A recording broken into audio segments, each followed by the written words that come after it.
গাইতে গাইতেই মারা যেতে চাই, এটাই এখন একমাত্র ইচ্ছে। আবেগঘন আশা ভোঁসলে।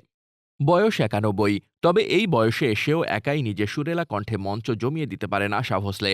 সম্প্রতি couple of things with RJ Anmol and Amrita Rao এর পডকাস্টে এসে সুরকার স্বামী আর.ডি. বর্মনকে নিয়ে নানা কথা বলেছেন আশা। আর.ডি. বর্মনের বিনয়ী স্বভাবের কথা মনে করে আশা ভোঁসলে বলেন, তার আইকনিক মর্যাদা থাকা সত্ত্বেও তিনি নিজেকে কখনো বিশাল কিছু মনে করতেন না। উনি জানতেনও না যে উনি কত বড় সঙ্গীত পরিচালক। যে ধরনের সঙ্গীত তৈরি করেছেন তা নিয়ে কোনো অহংকার ছিল না। মানুষ টাকার জন্য পাগল, তবে আমি যদি তাকে একটা হিরেও দেই তো উনি বলতেন, এটা কি, এটা কি পাথর, পরিবর্তে এর চেয়ে একটা ভালো গান রেকর্ড করো। গান রেকর্ড করা ওর কাছে হীরের চেয়েও মূল্যবান ছিল।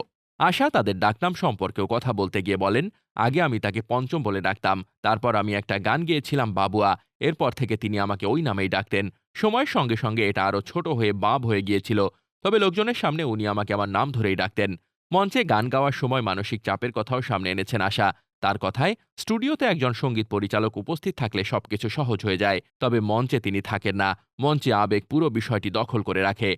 গলা আটকে যায়, কণ্ঠস্বর কাঁপে, স্মৃতিগুলো ভেসে আসে, সেই রাতগুলো, সেই চিঠিগুলো, বালিশের কাছে রাখা সেই গোলাপগুলো। শ্রোতারাও তাদের নিজস্ব অতীতকে পুনরুজ্জীবিত করে তাদের সঙ্গে সংযোগ স্থাপন করে। তার কথায়, একজন মায়ের ইচ্ছা কি, তার সন্তানেরা ভালো থাকুক। একজন ঠাকুরমার ইচ্ছা, তার নাতি নাতিরা সুখে থাকুক। এখন আমার একমাত্র ইচ্ছা হলো আমি যেন গান গাইতে গাইতেই মারা যাই। আমার শেখার মতো আর কিছুই বাকি নেই। আমি আমার পুরো জীবন গেয়েছি। আমি মাত্র ৩ বছর বয়স থেকে শাস্ত্রীয় সঙ্গীত শেখা শুরু করি। প্লেব্যাক করছি, ৮২ বছর হয়ে গেছে। আর এখন ইচ্ছা হলো আমি গাইতে গাইতে মরতে চাই। এটাই আমাকে সবচেয়ে সুখী করবে।